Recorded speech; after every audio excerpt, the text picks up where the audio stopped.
Hi, do you remember me? I'm Ms. Mary, and I bet you've grown a lot since I've seen you last year. You're in 4th grade already. So today I have an art lesson for you, and we're going to learn about this artist, Henri Matisse. And I want to read a story to you to get started so you can learn about the artist, and then we're going to do some artwork afterwards.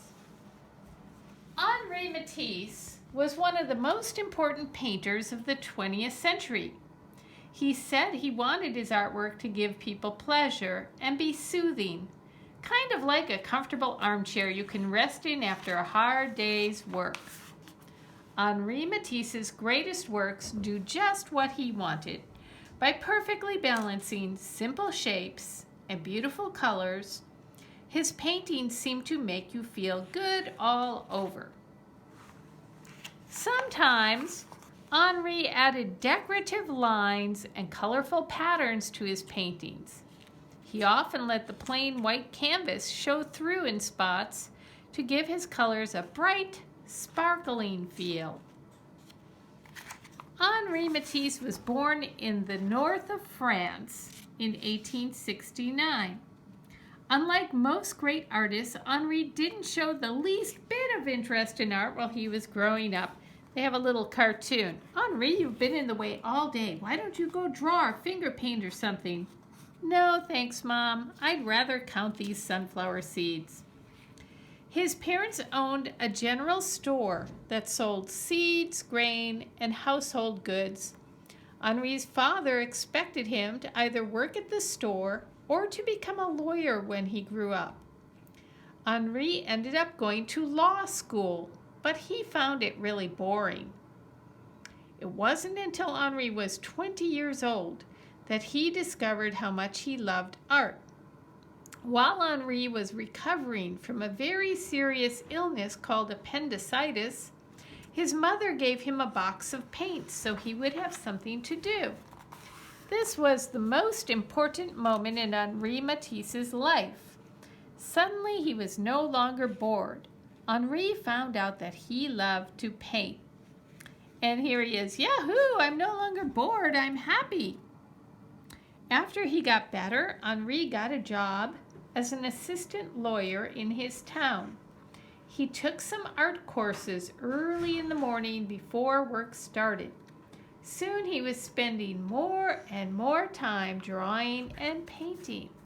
He even painted flowers on the legal documents he was supposed to file away. It didn't take long for Henri to decide to become a full-time artist. Henri's parents were not very happy about his decision. His father was especially upset. He was upset because he thought Henri wouldn't make much money as an artist. And he just didn't think it would be a good way to provide for a family if Henri got married. Well, Henri went to a famous art school in Paris, France. He had a lot of catching up to do because he didn't study art when he was younger.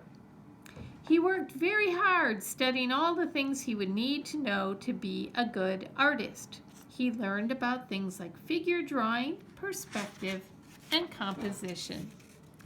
In the beginning, Henri Matisse painted in a traditional style, using lots of dark colors, lots of browns and oranges and dark reds.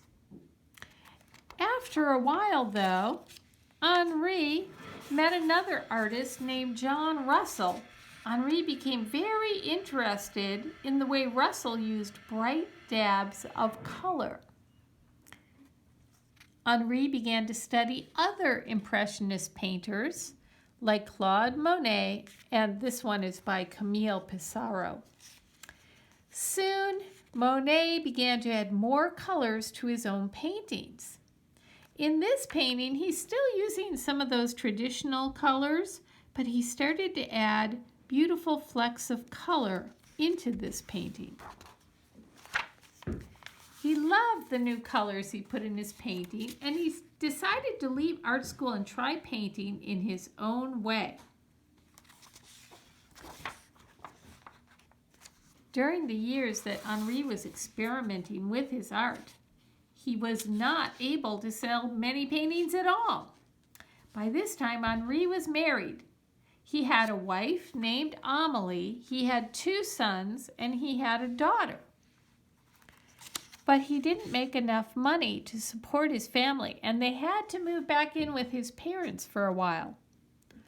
Amélie did everything she could to help her family.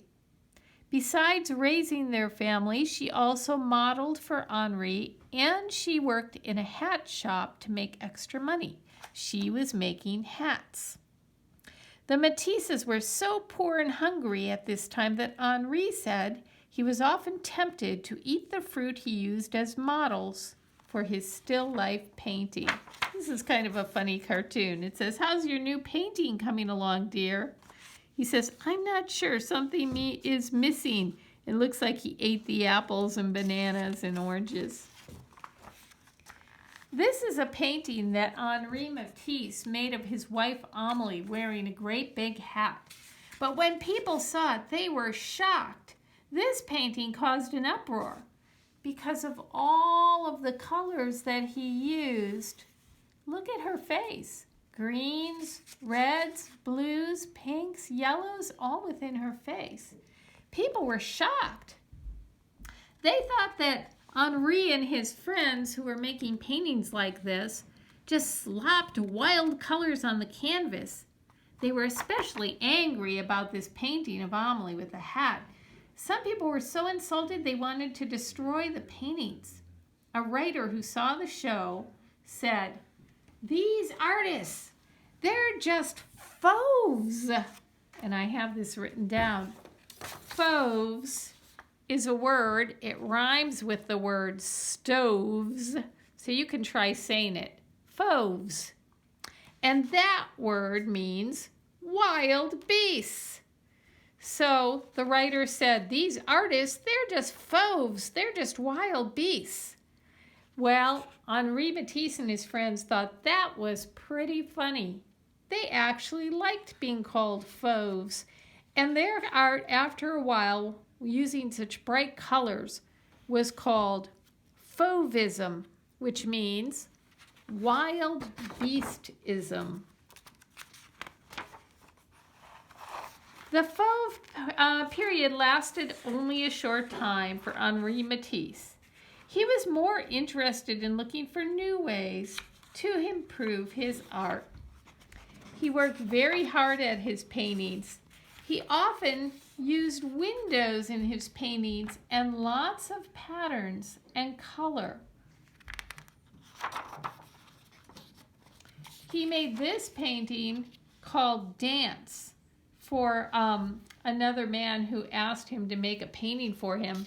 It's one of the most important paintings of modern times. Henri used very simple, flat shapes and bright colors. He was able to show the excitement and joy of life. The dancers seem like they're about to burst out of the picture at any moment. Here again, he used lots of patterns and colors. He has a still life of fruit that's sitting in a bowl on a table. But look at all the colors and patterns in this curtain. And outside the window, we see a palm tree.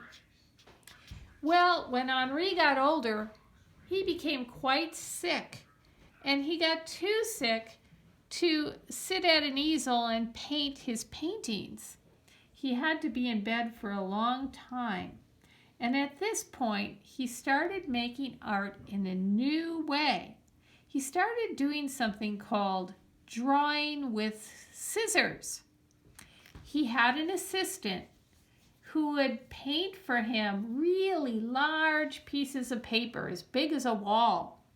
And he'd say, "Please paint me a big blue piece of paper. You know, maybe a certain blue, or maybe a red like my sweater." Whatever color he wanted, his assistant would paint that color. And then he'd say, "Okay, bring me the papers." And he would take his scissors and he would cut out shapes. And then he would glue them onto another piece of paper. This was a brand new way of working that no one had done before. Do you know what that kind of art is called? I bet you do. It's called collage. And Henri Matisse was the first artist to ever work in this form, to make a collage. And now people make collages all the time. At the end of his life, Henri Matisse also made a design for a chapel in France. It's very simply done. He made drawings on the walls. He designed the stained glass. He even designed the robes that the priest would wear and the furniture that's used. He thought of it as one of his best pieces of art of all times. And today, if you could travel to France, you could still visit this chapel. And it still looks very new and modern, even though he did this work about 100 years ago. So that's what I have to tell you about Henri Matisse. And now it's time for us to work like Matisse did and to make our own drawing with scissors. So to make a drawing with scissors, another word for that is a collage. You are going to need a piece of paper. It can be any piece of paper. It can be a white piece of paper or it can be a colored piece of paper. It's up to you. I have this piece of paper. And I'm going to show you a few of my samples that I've done in the past.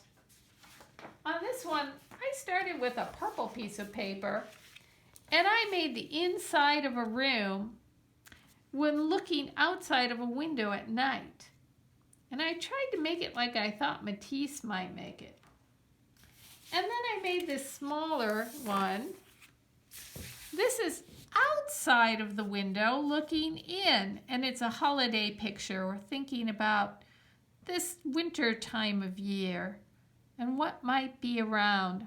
We don't really get too much snow here in Albany and Berkeley, but this area, the Bay Area, doesn't get snow, but I'm from a snowy place and I like to make snowflakes anyway. But these were made with construction paper. If you have construction paper, you could use that. If all you have is a piece of Xerox paper, go ahead and use that. You will also, though, need some other papers. They can be plain colors, or you can do what I did today. I made another one today. And I actually really had fun making this and really liked it. And I made it by cutting up parts of a magazine. So if you can find some magazines, or even just some cereal boxes, or anything that has color on it that your parents say you can cut up, make sure you have an okay to cut it first. What you do is you think of what kind of picture you want to make. It could be abstract, meaning there's no real subject matter and it's just some colors and shapes that are interesting. Or it can be a scene like I've tried to make. Today I took a walk outside and I noticed all the beautiful leaves on the trees and I thought, I think I'd like to make a collage with a tree like that. So I started out with my tree, and what I did was I found a magazine. It was this one, and this woman was wearing a black dress, and the part of it had no words. That was perfect. That's what I used to make my tree. Then I thought, I want to put some clouds behind my tree, and I wanted my clouds to be different colors of blue. So I just looked through the magazine until I found some color that I wanted. Oh, here's a good black page. And look at this. Look at this beautiful purple. This would be great if I wanted to have some purple in there. I could have cut that out. Well, here's the clue about this, though. Don't glue anything down until you're really sure that you have anything behind it that you want. So you want to have things in the background first. So even though I cut out my tree first, I didn't glue it down until after I had the things that I wanted to tuck behind it, like some of these clouds. And I also wanted to put it on some ground, so I had to tuck that under and glue that first. even though I didn't cut this out till much later, I could not glue my tree until later. Afterwards, I cut out these gold shapes, and you want to know what I used for gold shapes? It's a picture of an elephant, and it had some nice golds and things, so I cut those out. I also had Sports Illustrated, and there was a basketball picture. It was 2 pages. The basketball court made for a really good lighter gold leaf shape in my tree. And so what I'm trying to tell you is you can find colors all over on different types of papers. And if you get an okay to use a magazine or some other kind of paper, you can find the color you're looking for and cut it into the shape you want it and make any kind of collage you want. So give it a try. Once you have your shapes cut out, you just turn them over backwards. And where's my glue stick? Use your glue stick, put your glue on, and press it on where you want it. If you get a good collage, be sure to send me a picture of it. I would love to see it. Okay, that's it for today. Bye.